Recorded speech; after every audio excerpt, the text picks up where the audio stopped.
জাহাঙ্গীরনগর বিশ্ববিদ্যালয় কেন্দ্রীয় শিক্ষার্থী সংসদ জাকসু ও হল সংসদ নির্বাচনের ভোট গণনা এখনও চলছে। জাকসু নির্বাচন কমিশন থেকে জানা যায়, সকাল 8:30 থেকে এ পর্যন্ত 12টি আবাসিক হলের ভোট গণনা শেষ হয়েছে। বাকি 9টি হলের গণনার কাজ চলছে। সব হলে ভোট গণনা শেষে কেন্দ্রীয় সংসদের ব্যালট গণনা শুরু হবে। ভোটের দিকে কয়েকটি হলের প্রার্থীদের এজেন্ট উপস্থিত না থাকায় সাময়িকভাবে গণনা বন্ধ ছিল। এর আগে বৃহস্পতিবার সকাল 9টা থেকে বিকেল 5টা পর্যন্ত 21টি আবাসিক হলে ভোট গ্রহণ অনুষ্ঠিত হয়। পরে হলের কেন্দ্রগুলো থেকে ব্যালট বাক্স সিনেট ভবনে আনা হয় এবং রাত 10টার কিছু পর শুরু হয় গণনা কার্যক্রম। ওয়ালটন এখন দেশের সীমানা পেরিয়ে পৌঁছে গিয়েছে 50টিরও বেশি দেশে। ওয়ালটন, ঘরে ঘরে বিশ্বজুড়ে। জাকসু নির্বাচনের খবর সংগ্রহ করছেন সহকর্মী এম.এ. হালিম। জাহাঙ্গীরনগর বিশ্ববিদ্যালয় ক্যাম্পাস থেকে তিনি যুক্ত হচ্ছেন আমাদের সাথে। হালিম, আপনি তো এই মুহূর্তে সেখানে রয়েছেন, আমাদেরকে জানাবেন যে জাকসু নির্বাচনের ফলাফল ঘোষণা এখন কোন পর্যায়ে রয়েছে?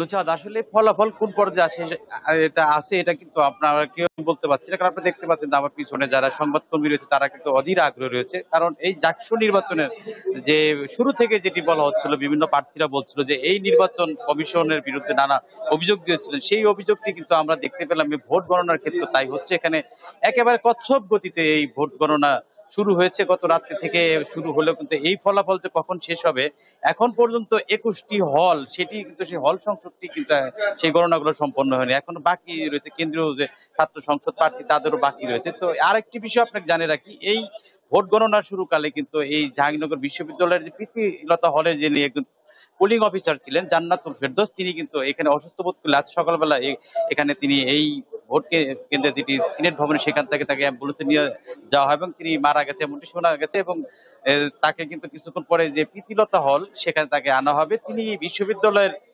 চারুকলা ডিপার্টমেন্টের সহকারী অধ্যাপক। তিনি, আমরা জানতে পেরেছি, এই বিশ্ববিদ্যালয়ের 42 ব্যাচের শিক্ষার্থী। সব মিলিয়ে এখন পর্যন্ত আমরা যেটি জানতে পেরেছি যে এটি বিকাল নাগাদ হতে পারে, কারণ এই লোকবল শুরুতে সংকট থাকলেও এখন সেই লোকবল কিছুটা বেড়েছে। যদিও শুরুতে এই ম্যানুয়াল পদ্ধতিতে যে গণনা, সেই গণনার ক্ষেত্রে কিন্তু আমরা কালকে রাত্রি থেকে দেখতে পেয়েছি অনেকগুলোই মানে ভোট দ্বারা জনবল সেগুলো সংকট ছিল, এবং আজ সকালবেলা কিন্তু সেই সংকটটা কিছুটা হলে কেটেছে। আপনি দেখতে পাচ্ছেন যে এখন কি পর্যায়ে বা কতগুলো টেবিলে তারা এই মুহূর্তে গণনা শুরু করেছেন। এবং আপনি দেখতে পাচ্ছেন যে এখানে যারা একদিকে পশ্চিম দিকে একটি টেবিল এবং আরেকটি পূর্ব দিকে একটি টেবিল, সেই টেবিলগুলো রয়েছে। এবং এখানে অসংখ্য ব্যালট বাক্স নিচে আপনি দেখতে পাচ্ছেন, সেগুলো কিন্তু এখনো খাইয়ে পড়ে আছে। এগুলো খোলা হবে, ব্যালট বাক্সগুলো এগুলো খোলা হবে এবং তারপরে এই ব্যালট বাক্সগুলো আবার গণনা শুরু হবে।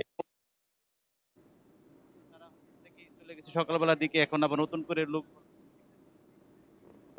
শেষ হবে। আর জাকসু অর্থাৎ কেন্দ্রীয় ছাত্র সংসদের যে মারা গেলেন এবং তাকে কিছুক্ষণ পরে আমরা